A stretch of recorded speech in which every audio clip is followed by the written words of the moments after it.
So as you might have figured out, I'm going to be talking about craving tonight. And I thought Katie Lang would say it a little better than me in terms of an introduction. But as you know, and we talk about this a lot, craving is a constant in our lives. The Buddha talked about it in terms of the Four Noble Truths. And he talked about it in terms of the source of suffering, the source of dukkha, which can be translated either as suffering, it can be translated as dissatisfaction. But whatever the case, it is the craving, grasping, clinging is the source of that suffering. And tonight I want to describe the three types of craving that the Buddha described, and then talk about ways of dealing with each one. This is from the Dhammapada. It says, what now is the noble truth of the origin of dukkha? It is craving which gives rise to repeated existence, which is bound up with pleasure and lust, and finds ever fresh delight, now here, now there. It is of three kinds: sensual craving, craving for existence, and craving for annihilation. And then later, and it's also in the Dhammapada, it's written, from craving there arises sorrow, from craving there arises fear. And the point here is, and we'll get into this shortly, is that we can't just treat the symptoms of suffering, by which I mean medicating it, shopping too much, eating too much, whatever, and it's sort of symptomatic ways of trying to deal with our suffering. We really need to get underneath that and deal with the origins of it, the source of it, and that's what I'm going to try to address tonight. So as I said, it's everywhere, it's a constant. And especially around the holidays, I wanted to talk about it because most of us struggle with food this time of year, and that's certainly a huge form of craving.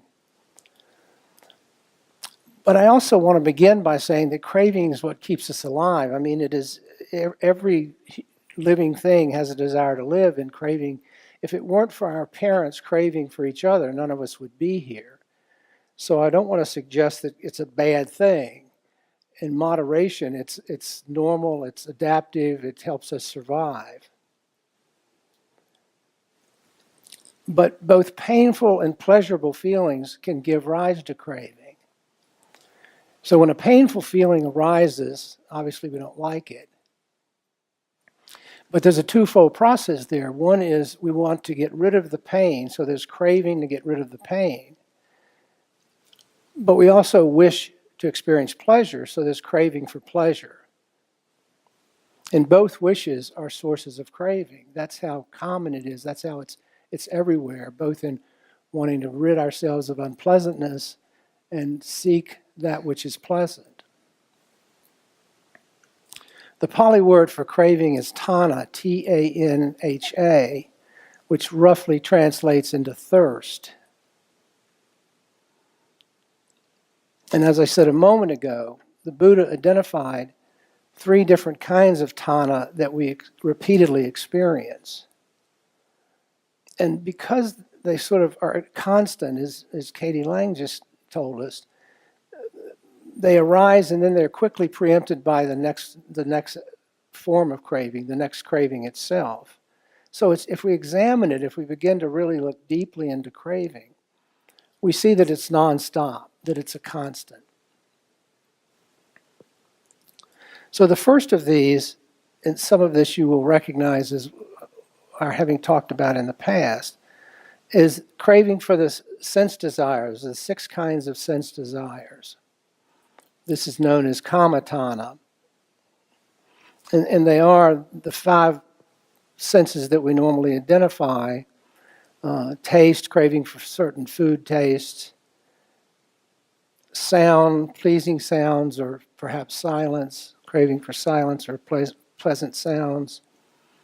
Touch, and there we're craving for sexual, physical affection, comforting touch, physical comfort within the body. Vision, craving for attractive, pleasant, comforting and inspiring sights, smell, pleasant, refreshing smells. And then the Buddha added a sixth one of the senses, which he called thoughts. And there he's talking about thoughts which are positive, confirming, stimulating, reassuring, desirable, and so forth. So if you think about the senses and how they all sort of overlap and work together, an example would be you're sitting down, you're eating a delicious bowl of ice cream, you're listening to some beautiful symphony in the background, you're holding the hand of someone you really care about, you're watching a beautiful sunset outside your window, you're smelling flowers, beautiful flowers that are on your table, and all of this together is giving you wonderful thoughts, pleasant thoughts, and so forth. So there the senses are all coming together, and we crave that. We want that. It's a wonderful experience. And it's adaptive. I mean, all of these are necessary. We couldn't stop them if we wanted to. They're part of how we're wired. But if they become excessive, any of these, if we get preoccupied with them, then they become problematic. So if the craving tips over into being obsessive about them or being preoccupied or excessive about them, food being the obvious example for taste. If my problem is chocolate, and if I just let myself eat all the chocolate I want, obviously I'm going to either get sick or I'm going to gain 50 pounds or some negative outcome will occur. The second type of craving which the Buddha described is the desire for what we would label as existence or becoming what we are not. In Pali, this is called bhavatana. And what I mean by that is we may want to be wealthier, more athletic, better looking, have more education, have more status. That craving to become, to be something that we're not. Now, again, this in moderation is a wholesome form of craving, to be a better parent, to be a better friend, to be more successful, to be healthier so that we would exercise. The problem is when we set our standard for any of those aspirations so high that we become self-critical, and then we begin to really criticize ourselves, dislike ourselves, feel like a failure, feel inadequate, and so forth. So the maladaptive part of that craving is when we want these things too much and strive for these things to the point of suffering. Because suffering is again the bottom line of all of our cravings. So in the case of this form of craving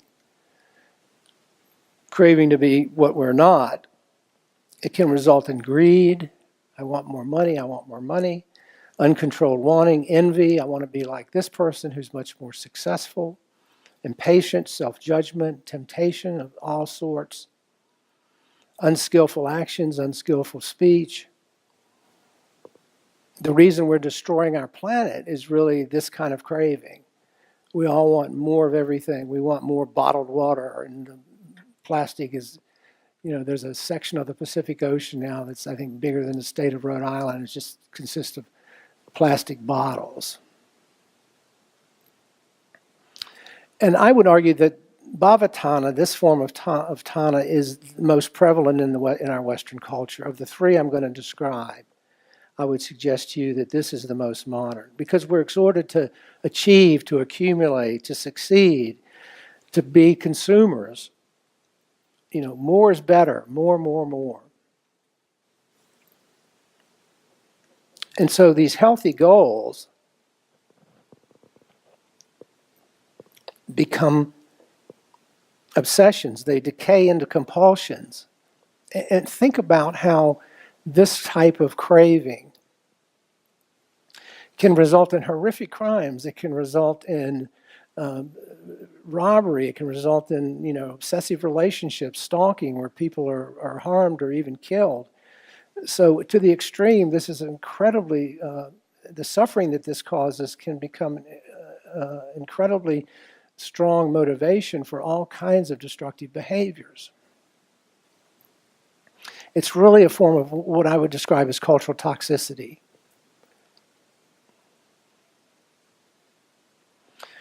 Recently, I was meeting with one of my meditation students, and he told me that we were talking about this. I was preparing my talk and just asking him to think about this. And he said, when I described it, he quickly realized that his life was organized around this type of tana, this type of suffering, always judging himself on the fact that he wasn't something else other than who he was, wasn't someone else than other who he was. And realizing that this awareness was not there, that it was largely an unconscious process that was driving him. And he could see, as we described it, that it had caused him needless, endless suffering, that he'd suffered tremendously for not meeting the standards for which he had set for himself. But once he became aware of it, and I spoke to him recently, he's really been able to work with it.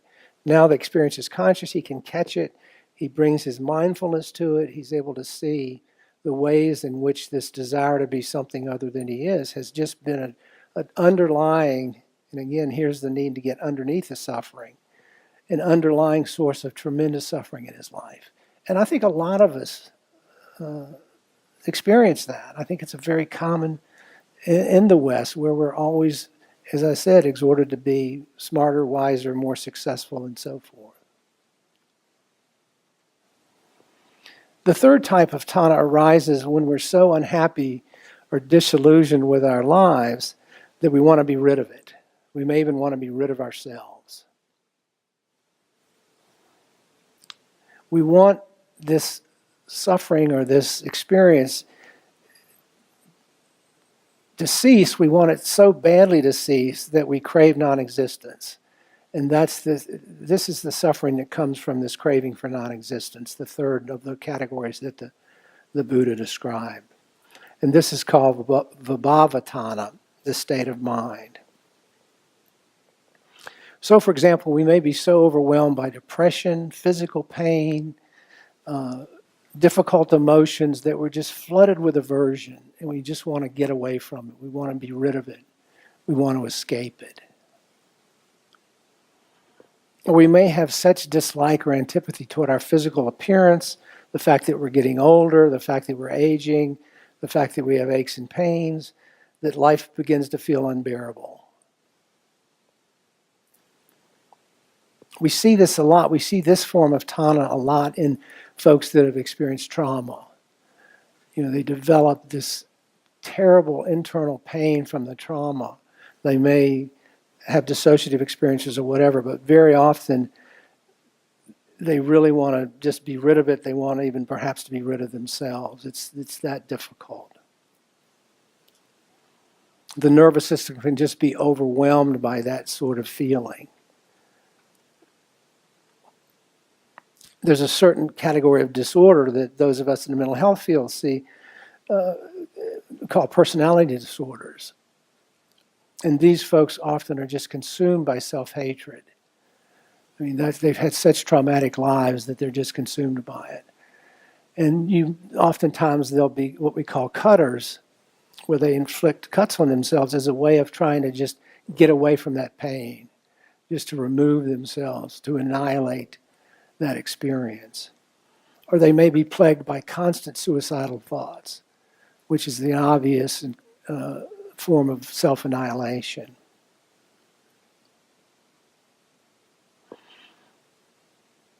Now, in milder forms, we've all experienced this. It can be part of everyday life. So, if I get up here and say something really stupid or really embarrass myself, for that moment, I just want to be out of here. I just want to go hide under the table. So if you've had that experience where you've made a big mistake in front of others or been really deeply embarrassed, that gives you a flavor for this particular form of suffering and this particular source of the suffering as the Buddha described it. In psychology, we call this a shame attack, where we're just consumed with a sense of shame and wanting to get away from ourselves. And some of the manifestations of this include sorry, substance abuse, different compulsive behaviors, social isolation, people often withdraw, suicidal feelings, and as with the wish to, the bhavatana, this one is probably the most intense, or can be one of the most challenging of the forms of suffering that we experience, the forms of craving that create the suffering that we experience. And I think the sense desires that we talked about initially are really the more accessible, often the more we're more easily aware of them. The other two being often unconscious, as I described with my meditation student, and this one where the underlying feeling of self-loathing is perhaps not conscious, but the feelings of just wanting to get away from it, get away from oneself, is very much a conscious feeling. There's just not an awareness of what's feeding it underneath. So, how do we get rid of these? How do we use our practice to address these various three forms of causes of suffering, three forms of craving? And I think each one asks for a different approach with our practice. It's not sort of one size fits all. With the first one, kamatana, a craving for sense pleasures, the task is first to label that longing as craving. Oh, I'm craving that next piece of chocolate. I need to gain awareness of it, those sense desires, those excessive sense desires, as my student talked about, to begin to address them and manage them more effectively. Because it's really a longing for pleasure. It's a longing for pleasure to the point of indulging in these sense desires in an excessive way. So as I said, if I'm eating, it tastes really good, whatever it is. I'm no longer hungry, but that next bite looks really delicious. I just want to take one more piece of chocolate. I'm just really reacting in kind of a stimulus response way. I see that food, I eat it without regard to mindfulness of the body, without regard for the awareness of the body. And the feeling there is just, it's pleasant, I enjoy it, I want more of it. And I think the only way we begin to address that is by bringing mindful awareness to those sensations, to those notions of I want more of this sense pleasure, and I want more, and I want more, and I want more. And so I would ask you, particularly as we begin this holiday season, to try that out. Watch when those desires come up. And again, moderation is fine. Moderation is the way to do this. I'm not talking about that. I'm talking about when we go beyond moderation.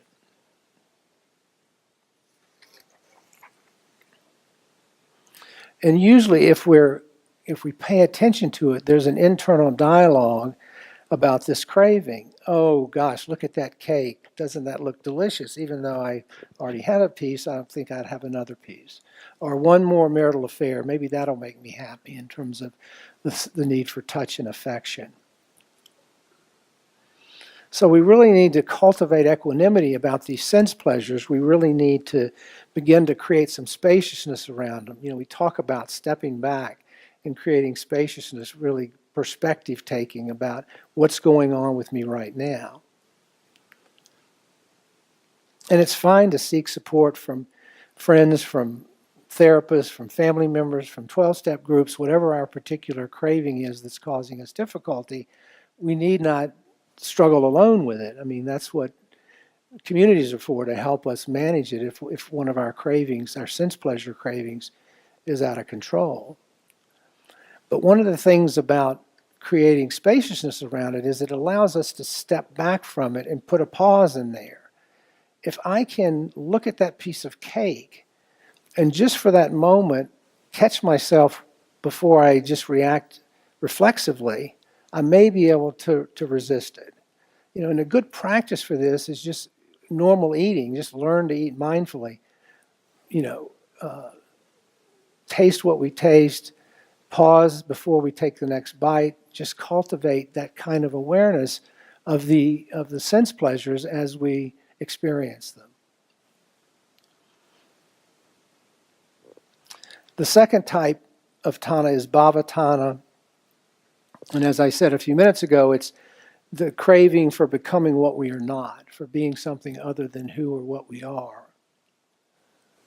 And here, as I said, we get caught in this realm of ambition and attainment, looking for that pot of gold, looking for the magic that if only this, then I'll be perfect. Or if I only achieve that, everything will be fine in my life. I mean, that's kind of the unconscious message that drives that pursuit of attainment, that pursuit of success.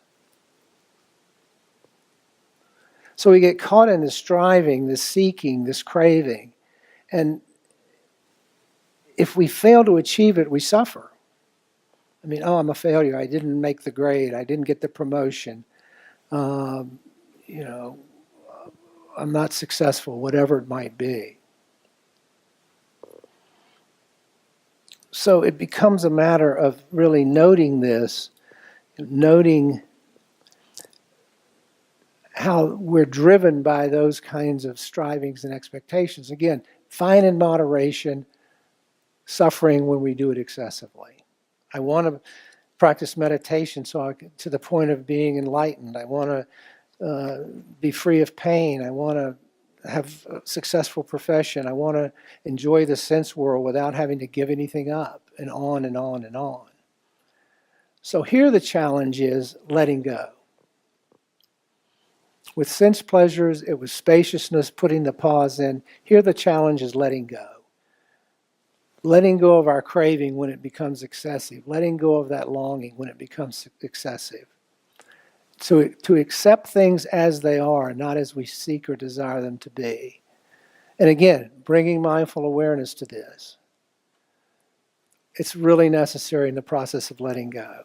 So you catch it, you bring mindfulness to it, you make the striving conscious, as my student did, and as we all need to, and then practice the letting go. Practice accepting where we are at this point. And then and then how do we address the third type of tana, the vibhava tana? And this is when we try to get rid of ourselves or get rid of whatever we're experiencing. Because as I said, it can develop into self-loathing, self-hatred when it's carried to the extreme.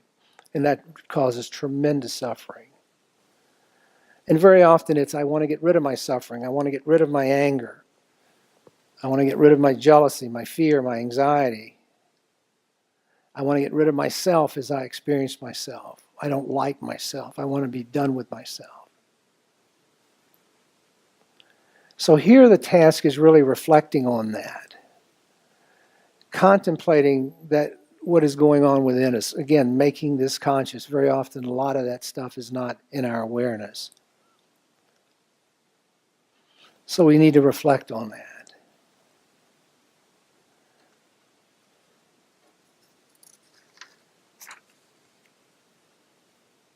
And here the challenge, the practice is acceptance. Acceptance of things as they are. It's not so much letting go as it is accepting, okay, this is the way it is. This pain is, I want to be rid of it. There's lots of approaches using mindfulness to deal with chronic pain, emotional pain, other kinds of feelings and experiences that we just want to be rid of.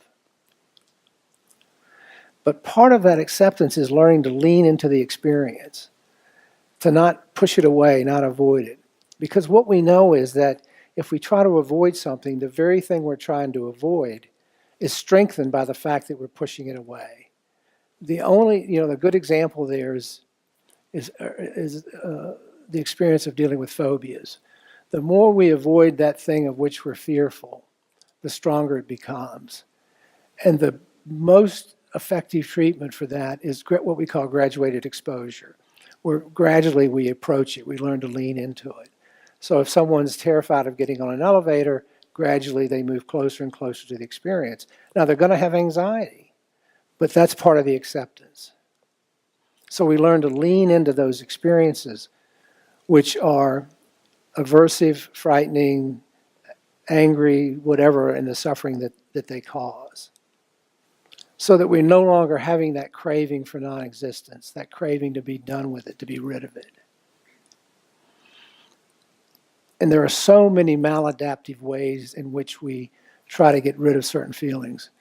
We take drugs, we eat too much, we drink too much, we shop too much, we consume too much. Again, we're back to the sense desires. You can see how these begin to overlap and sort of weave together. So in my own practice, as I watch myself, I'm aware of how much my practice is the desire to become something, really the second of the three. So I begin to see how much of the good intentions of my meditation practice is to be liked. So I want positive recognition. So that's sort of a driving thing. It's not just that I want to do this because it's beneficial. It's part of my interpersonal kind of style. But because I've recognized this tendency and had some help from a really good teacher, I can work with it, just as my student can. It's conscious, it's in my awareness. I can watch it happening. I can watch it unfold as it in real time. And this is why with all of these, why the insight part of insight meditation of our practice is so important. To create that awareness which helps us work with the causes, the underlying causes of our suffering.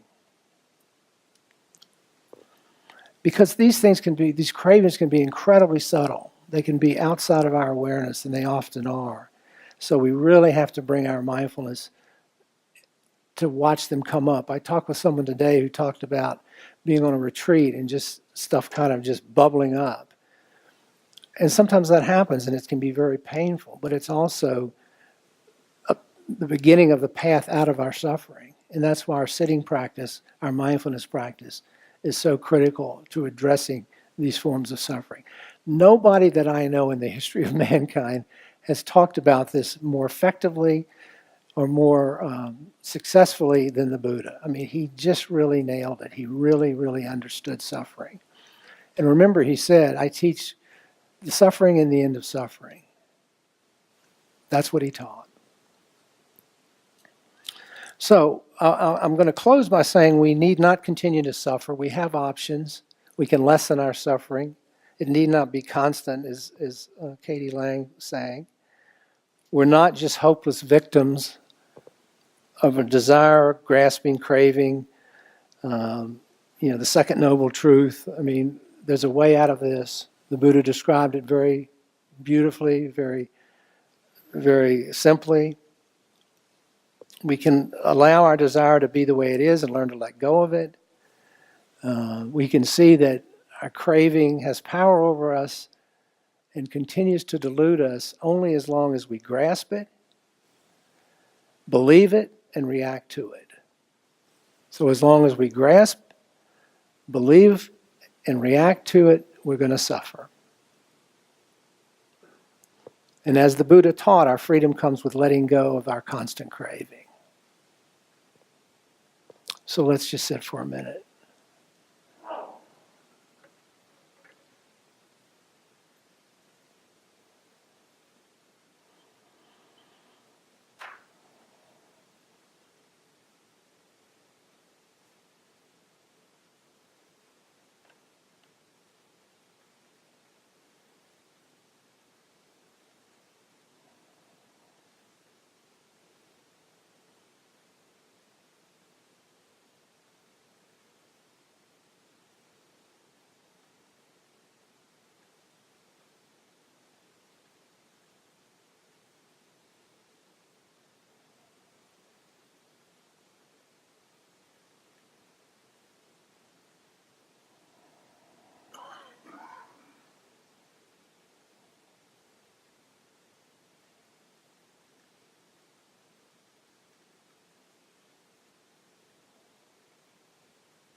So we've got about 7 minutes. If anyone has comments, reflections, questions, and Judy will hand you the mic. Please wait for the mic if you do so that everyone can hear you.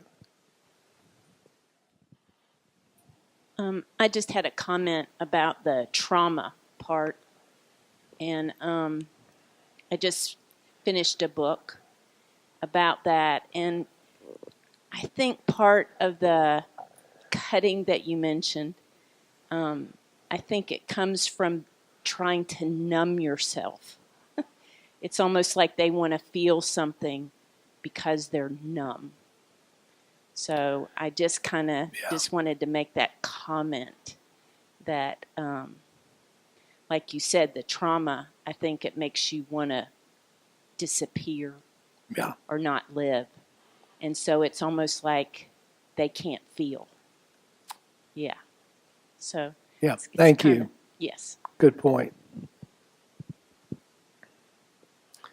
Cynthia, wait for Judy if you would. Here she comes. Hi. I was struck by something you said in that sentence, the craving to be something you're not. Right. And it, as you were describing it, you said, well, we strive for it and then we suffer because we fail. I think we also suffer because we succeed, because we're not meant to be what we're not. And so you strive for it and you get it and it's not satisfactory. Thank you. Reminds me of Groucho Marx saying he wouldn't want to belong to a club that would have him as a member.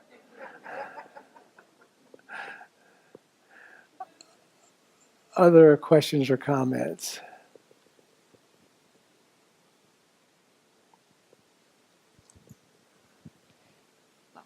I think about, can you hear me? Okay. I think about our culture and society in particular, as opposed to, many other parts of the world that are not as material of a culture. But we're talking tonight about dealing with this individually within ourselves. But simultaneously, what is going on in our culture is that this is happening as a whole culture. To me, as I reflect on it, we are bombarded with just advertising and everything about craving things, and about achievement and being more. And then if we watch television at all, there's all of the self-hate kinds of things going on too. And so you were talking and I was relating to it individually, and then it just occurred to me that we're all relating to it as part of being American, really. Yeah. No, I agree. Thank you.